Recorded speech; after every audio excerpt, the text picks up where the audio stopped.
di dalam sebuah korporasi akan sangat penting dalam mengukur keberlanjutan dari suatu perusahaan, karena melalui adanya dana atau sumber modal, maka perusahaan bisa melakukan aktivitasnya dengan baik sehingga mampu menghasilkan output maupun profit yang optimal. Nah, tentu saja tidak banyak perusahaan yang dari sisi pendanaannya atau dari sisi modalnya memiliki dana yang cukup untuk melaksanakan operasionalnya. Terkadang atau tidak sedikit perusahaan yang mengalami kendala ketika mengelola pendanaan atau modal di dalam korporasinya. Nah, teman-teman, kali ini saya akan membahas mengenai topik yang sangat menarik, yaitu topik yang berkaitan dengan pendanaan. Nah, tentu saja pendanaan di sini tidak jauh-jauh dari investasi, di mana kita bisa melihat adanya peluang untuk mengembangkan dana kita apabila kita merasa bahwa saham tersebut sangat cocok dan juga minim resiko, sehingga kita memutuskan untuk memilih saham tersebut sebagai pilihan untuk kita berinvestasi.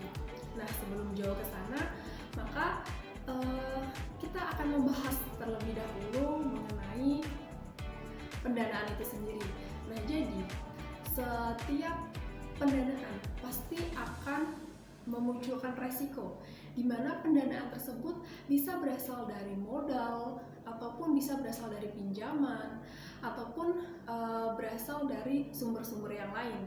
Nah, di sini saya akan berfokus pada pembahasan mengenai sumber yang berasal dari saham.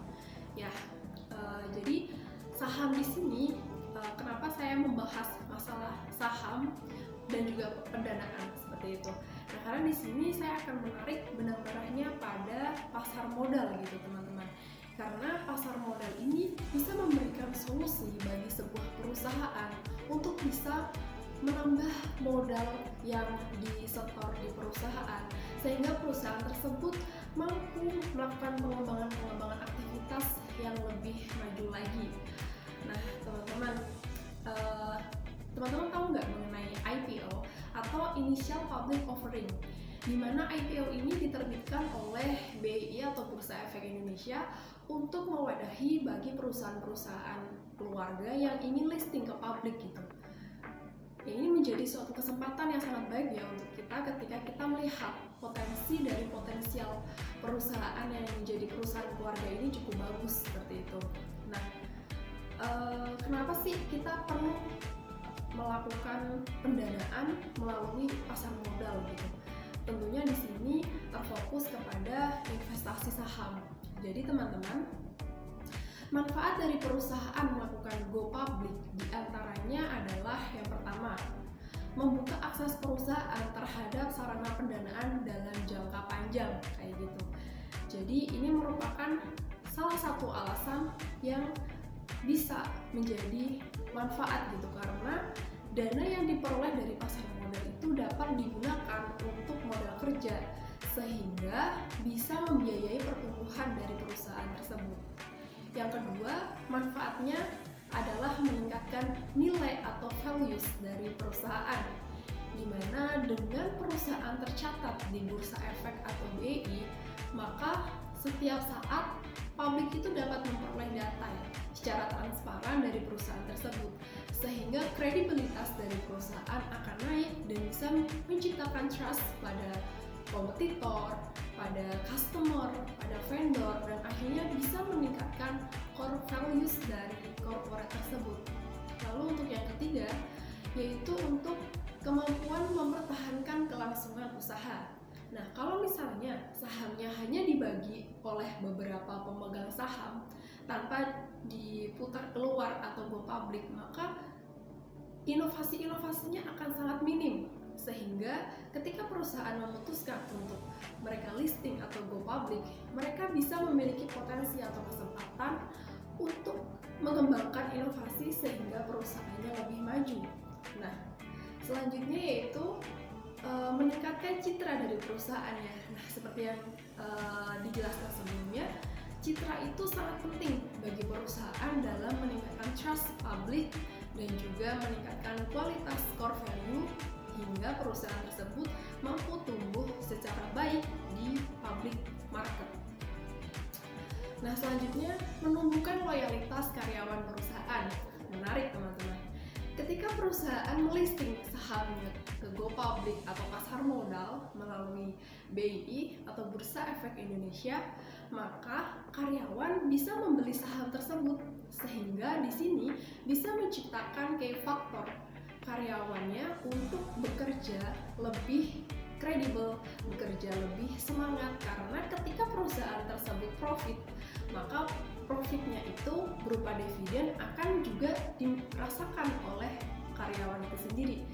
Nah, di sini akan terjalin kerjasama yang harmoni, karena kerjasamanya juga bisa berimpact keuntungan atau win-win solution antara owner, pemilik, dan karyawan yang bekerja di sana sekaligus sebagai pemilik sekian persen dari saham yang telah diterbitkan oleh perusahaan.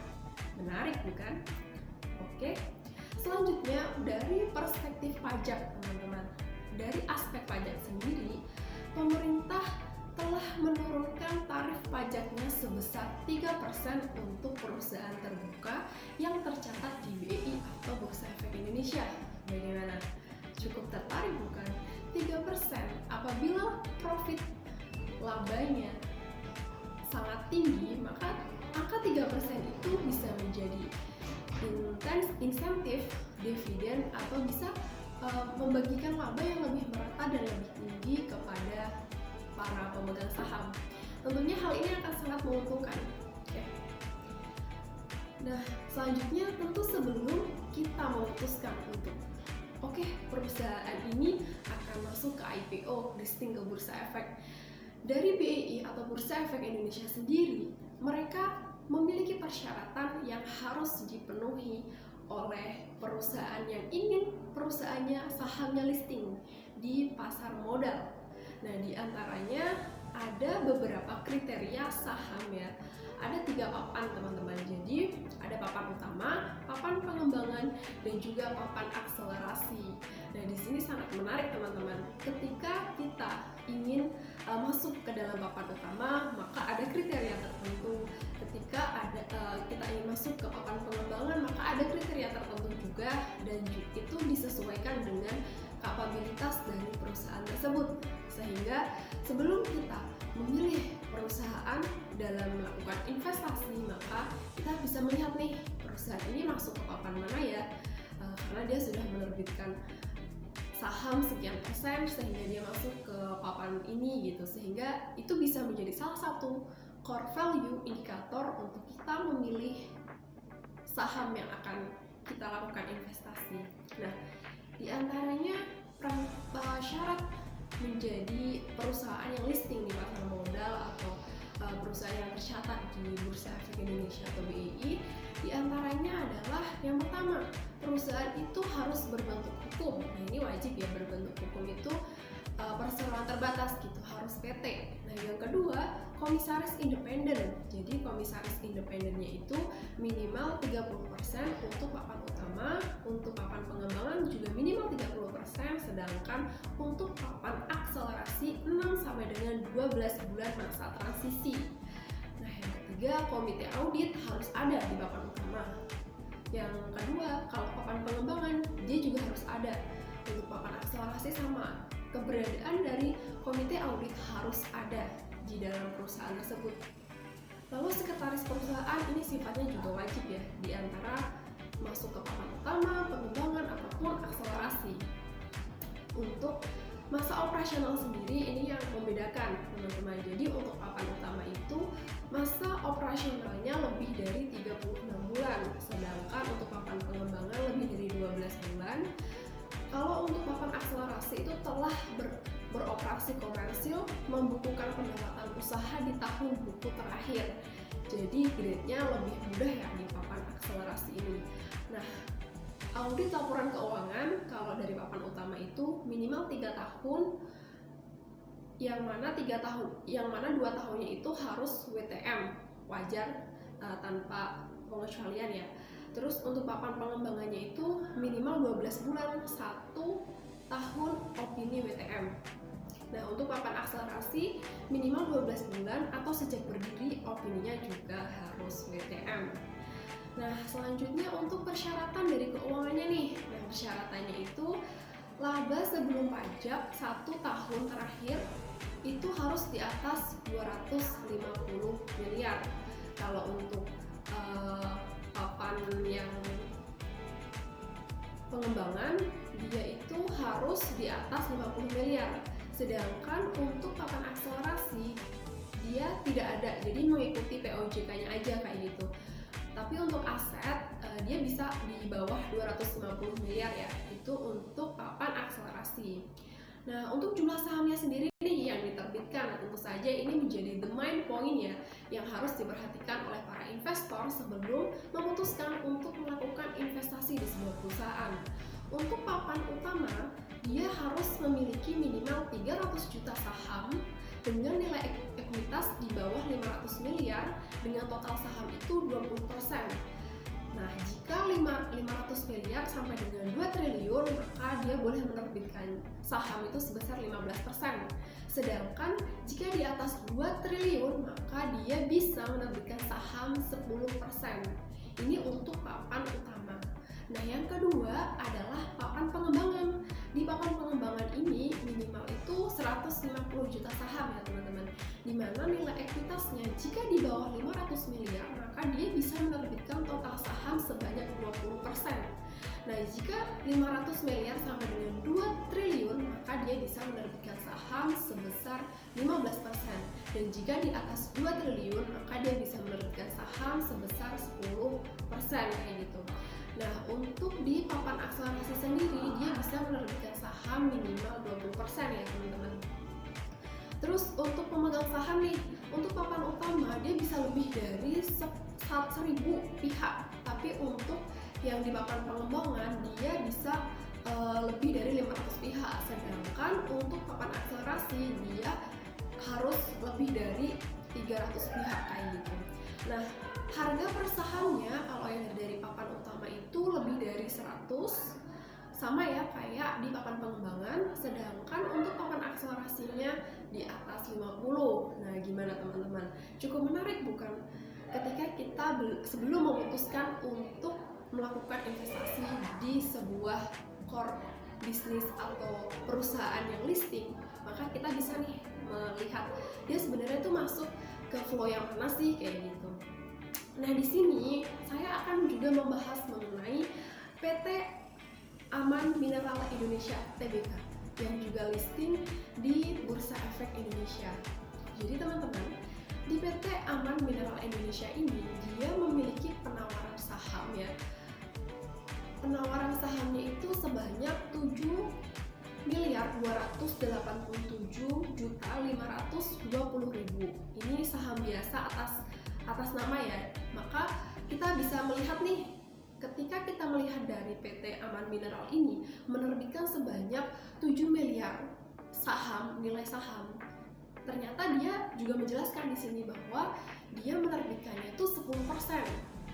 Nah, dari analisa yang tadi sudah saya jelaskan di atas bahwasanya ketika perusahaan itu masuk ke papan utama, maka dia bisa menerbitkan 10% saham. Nah, di PT Aman Mineral ini menerbitkan 10% saham, teman-teman. Maka di sana kita bisa notice, oke, dari perusahaan Aman Mineral Indonesia Tbk ini dia masuk ke papan utama kayak gitu. Nah, terus dari modal yang ditempatkan dan di sektor perseroan setelah penawaran umum pendanaan saham itu nominalnya 125 kayak gitu. Nah, jadi harga sahamnya 125, berarti dia masuk ke papan utama, bisa juga masuk ke papan pengembangan ya yang harga sahamnya itu di atas 100 kayak gitu. Nah, terus saham perseroan akan ditawarkan kepada masyarakat dengan harga berkisar 1.650, ini untuk nilai marketnya ya, sampai dengan 1.775.000 setiap saham. Jadi untuk jumlah seluruh nilai penawaran umum perdana saham ini sebanyak-banyaknya sebesar 12.935.348 juta rupiah. Cukup tinggi ya untuk nilai pendanaan yang dibutuhkan oleh PT Aman Mineral ini. Nah, teman-teman, di PT Aman Mineral ini sebelum dia memutuskan untuk saya membutuhkan dana sekitar 12 triliun kayak gitu. Nah, tentu saja dia nggak bisa serta-merta saya memutuskan dana sekian gitu. Tetapi dia juga harus mencantumkan pada prospektusnya dana itu digunakan untuk apa gitu. Kenapa begitu? Karena investor sebelum mereka memutuskan untuk berinvestasi, mereka berhak untuk mengetahui pendanaan itu digunakan untuk apa, sehingga menciptakan trust kepada pemegang saham dan mereka mau menginvestasikan uangnya kepada PT Aman Mineral Indonesia ini. Nah, di sini juga dijelaskan Aman Mineral telah memenuhi persyaratan tersebut, di mana dia menjelaskan bahwa dia berencana menggunakan dananya tersebut sekitar 1.786.128 juta rupiah atau sekitar 117.200 US dollar akan digunakan untuk penyetoran modal kepada Amin melalui pengambilan saham baru yang akan diterbitkan oleh Amin, yang selanjutnya digunakan oleh Amin untuk membiayai pengeluaran modal dan proyek smelter di Amin yang berlokasi di Dusun Alpakeris. Nah, untuk penggunaan dana yang kedua nih sebesar 3.048 miliar rupiah atau sebesar 200.000 US dollar ini digunakan untuk melunasi hutang kepada AMNT. Nah, yang ketiga sisa dana nih yang digunakan oleh PT Aman Mineral Indonesia ini untuk penyetoran modal kepada AMTN melalui pengambil alihan bagian saham baru yang akan diterbitkan oleh AMTN, yang selanjutnya akan digunakan AMTN untuk membiayai pengeluaran modal atas proyek ekspansi pabrik konsentrator dan proyek pembangkitan listrik tenaga gas dan uap di AMTN apabila dana hasil penawaran umum saham itu tidak mencukupi, seperti itu. Jadi cukup transparan ya PT AMTN ini. Nah, teman-teman, dari penjelasan saya tadi, saya disclaimer ya, ini bukan merekomendasikan teman-teman untuk memberi saham dari PT AMTN ini, tetapi ini hanya sekedar menjelaskan atau memenuhi kewajiban untuk tugas mata kuliah MKL di Universitas Trisakti untuk program profesi akuntansi. Nah, gimana teman-teman? Cukup menarik bukan? Apabila teman-teman tertarik untuk membeli suatu saham di pasar modal, maka hal tadi yang bisa teman-teman lakukan untuk mempertimbangkan jangka panjangnya. Nah, cukup menarik bukan? Demikian yang dapat saya sampaikan. Kurang lebihnya mohon dimaafkan. Semoga teman-teman bisa mengambil insight dari yang telah saya jelaskan. See you, bye-bye.